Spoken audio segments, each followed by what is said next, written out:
Oops! Andito na naman si Uncle Tax.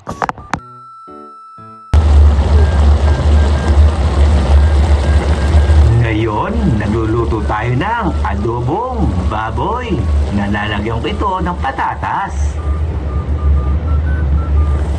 Kaya masasabi kong kalasa. Paluto na po yung niluluto nating adobong baboy with patatas at itlog. Tara, kain po tayo. Tinuluto nating adobo. Unang subo para sa inyo.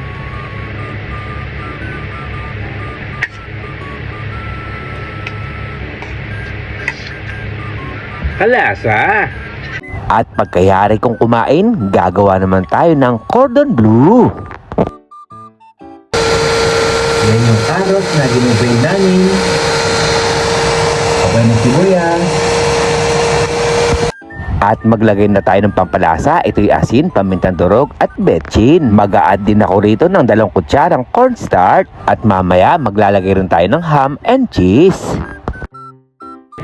Ngayon, imimekos-mekos na natin ngayon.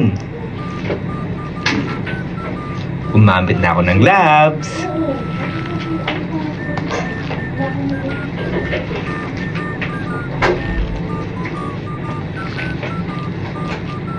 Kaya sigurado, Kalasa na to. at naglagay na tayo ng ham. At inro-roll na nga na misis ko. Siyempre, tutulong din tayo dyan. Magro-roll din tayo ng cordon bleu.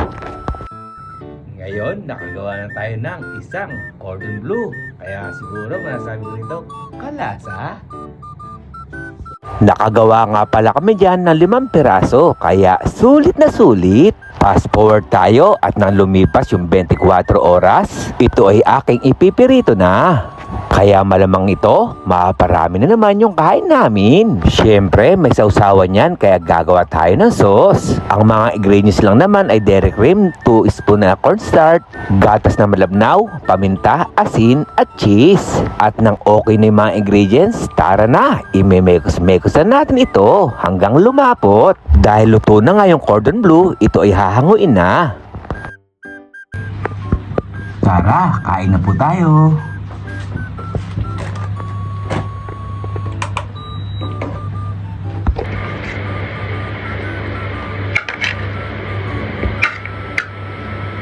Masarap to. Unang subo para sa inyo.